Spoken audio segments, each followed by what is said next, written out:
Hi friends. మనం railway స్టేషన్‌లో చాలా సార్లు చూస్తూ ఉంటాం. తాత్కాల్ టికెట్ బుక్ చేసుకోవడం కోసం మేము ముందిచ్చామని చాలామందైతే గనక కొట్టుకుంటూ ఉంటారు.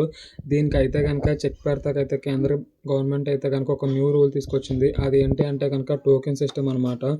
ఈ టోకెన్ సిస్టమ్ ఏంటి అంటే గనక ఏసీ వాళ్ళకి ఒక టైం ఇచ్చారు. అంటే నాన్ ఏసీ స్లీపర్ వాళ్ళకైతే గనక ఒక టైం ఇచ్చారు. ఆ టోకెన్స్ అయితే మనం తీసుకోవాలన్నమాట. ఏసీ వాళ్ళకొచ్చేసి 8:30 to 9 AM వరకైతే ఇచ్చారు. టోకెన్స్ అయితే ఆ టైంలో అయితే కనుక ఇష్యూ చేస్తారు. అదే గనక స్లీపర్ వాళ్ళకైతే గనక 9:30 to 10 AM వరకైతే గనక ఇచ్చారు. ఏసీ వాళ్ళకైతే కనుక 10 AMకి టోకెన్స్ అయితే తీసుకొని అయితే గనక బుక్ అయితే చేస్తారు తాత్కాల్ టికెట్స్. అదే నాన్ ఏసీ వాళ్ళకైతే గనక స్లీపర్ కదా నాన్ ఏసీ వాళ్ళైతే ఆళ్ళకి 11 అయితే గనక చేస్తారు గైస్. ఈ న్యూ రూల్ అయితే గనక ఆగస్ట్ 1 నుంచి అయితే గనక వచ్చింది. ప్రతిసారిగా అయితే గనక ఐడీ ప్రూఫ్ అయితే గనక చెక్ అయితే చేసి మరీ అయితే గనక టోకెన్స్ అయితే ఇష్యూ చేస్తారు.